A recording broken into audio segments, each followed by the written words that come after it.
नमस्कार, आप देख रहे हैं नेशनल खबर। मैं हूं श्वेता रंजन। और पश्चिम बंगाल में विधानसभा चुनाव को लेकर गहमागहमी तेज है। तो पश्चिम बंगाल की मौजूदा मुख्यमंत्री की बात आज करते हैं, जिन्होंने संघर्षों के पथ पर चलकर खुद अपनी सफलता की कहानी लिखी है। बागी तेवर और राजनीतिक दांवपेच उनकी पहचान है। साथ ही एक स्ट्रीट फाइटर के नाम से जानी जाती हैं ममता बनर्जी। अपने चप्पलों को लेकर भी उनकी एक अलग पहचान है। अधिकतर राजनेता जहां अपने स्टाइलिश पहनावे को लेकर चर्चा में रहते हैं, वहीं ममता का वही पुराना अंदाज दिखता है। कॉटन साड़ी और पैरों में रबड़ की हवाई चप्पल।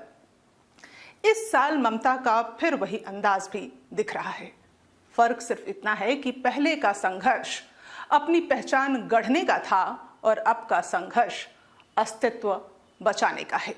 तो एक अलग किस्म का संघर्ष कर रही हैं ममता बनर्जी। साल 2021 में ममता के लिए जो आगामी विधानसभा चुनाव है वो खतरनाक हो सकते हैं। बीजेपी के तेवर ममता के राजनीतिक अस्तित्व के लिए खतरे की घंटी हैं। लेकिन ममता अगर चाहें तो हालात को अपने अनुसार मोड़ सकती हैं, काबू में ला सकती हैं। इसके लिए ममता को याद करना होगा अपना संघर्ष, जिसके दम पर उन्होंने एक ऐसी विजय गाथा लिखी जो सपने सरीखा ही जान पड़ता था। उस दौर में ममता का सियासी सफर बेहद दिलचस्प है। चलिए इसकी बात करते हैं। ममता ने बंगाल के सियासी शक्ल को एक नई पहचान दी थी। बंगाल की राजनीति में 34 वर्षों से अंगद का पांव साबित हो चुके वामपंथियों को सत्ता से उखाड़ फेंकने वाली ममता बनर्जी के सियासी सफर की शुरुआत तो स्कूल के वक्त से ही हो गई थी। बचपन से ही वो जुड़ गई थी राजनीति से। बचपन से ही राह में आने वाले हर कांटे को बुनते हुए ममता बनर्जी तप कर सोना बन रही थी। उन्हें भी अंदाजा नहीं होगा कि कम उम्र से शुरू हुआ उनका मुश्किल वक्त उन्हें आगे आने वाली मुसीबतों से लड़ने का हौसला देगा। कम उम्र में ही सिर से पिता का साया उठ गया। मां पर 5 बच्चों के पालन पोषण की जिम्मेदारी आ गई। आर्थिक तंगी में ममता ने अपनी मां के जिम्मेदारियों में हाथ बटाना बचपन से ही शुरू कर दिया था। ममता बनर्जी की परवरिश उनके 6 भाई बहनों के साथ हुई थी। मां की मदद और जीवन चलाने के लिए ममता को दूध तक बेचना पड़ा था। जी हाँ, तो एक बचपन जो था बहुत संघर्ष से गुजरा था। ममता बनर्जी बचपन से ही राजनीति और पढ़ाई दोनों में ही रुचि रखती थी, अव्वल थी। उन्होंने कोलकाता के जोगमाया देवी कॉलेज से इतिहास में ऑनर्स की डिग्री हासिल की। इसके बाद कोलकाता विश्वविद्यालय से उन्होंने इस्लामिक इतिहास में मास्टर डिग्री हासिल की। इसके अलावा ममता बनर्जी ने बीएड की भी डिग्री ली और कोलकाता के जोगेश चौधरी लॉ कॉलेज से कानून की पढ़ाई उन्होंने की। तो पढ़ाई लिखाई राजनीति हर चीज में वो अव्वल थी। साल 1970 में शुरू हुआ ममता बनर्जी का सियासी सफर। कांग्रेस पार्टी से उनका जुड़ाव हुआ। 1976 से लेकर 1980 तक ममता महिला कांग्रेस की महासचिव रही। एक जुझारू नेता के रूप में ममता बनर्जी जो है पार्टी के लिए मेहनत करती रही। दीदी के रूप में एक पहचान बनाई। ममता का राजनीतिक कद तेजी से बढ़ रहा था। 80 के मध्य दशक में ममता ने सीपीएम के सबसे बड़े चेहरे वरिष्ठ नेता सोमनाथ चटर्जी को जाधवपुर लोकसभा सीट से हराकर अपने होने का संदेश पूरे देश के आवाम को दिया। एक अलग पहचान बनाई उस दौर में ममता बनर्जी ने। दीदी ने देश के सबसे युवा सांसद के रूप में अपनी पहचान गढ़ी। देखते ही देखते ममता बनर्जी बंगाल की जानी पहचानी नेता बन गई। अखिल भारतीय युवा कांग्रेस की महासचिव भी रही। 80 के दशक के आखिरी साल में जिस जाधवपुर लोकसभा सीट से ममता जीती थी, उसी जनता ने उन्हें खारिज कर दिया।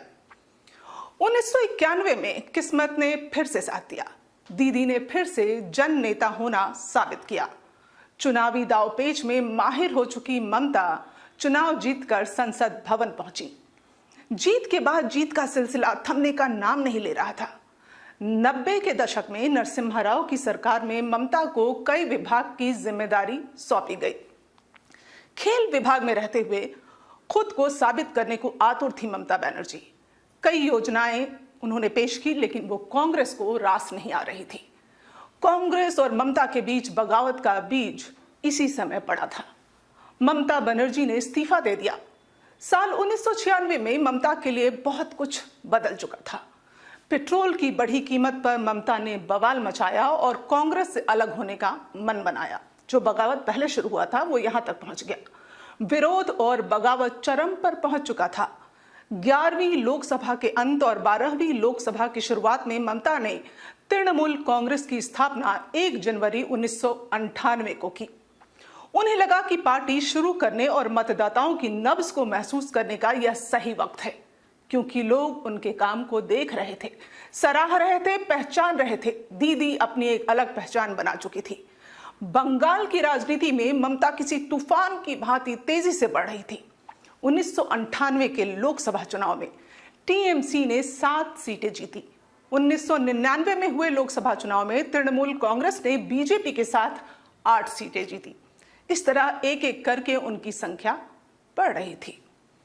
90 के दशक के आखिरी साल में ममता बनर्जी की पार्टी बीजेपी के नेतृत्व में बनी राष्ट्रीय जनतांत्रिक गठबंधन, जिसे आप एनडीए के नाम से जानते हैं, उस सरकार का हिस्सा बनी। वो रेल मंत्री बनाई गई, लेकिन रेल बजट में बंगाल के हिस्से ज्यादा सुविधाएं आने से ममता का नाम विवादों में घिर गया। ममता और एनडीए के रिश्ते खराब होने लगे। 2001 में ममता बनर्जी की पार्टी एनडीए गठबंधन से अलग हो गई।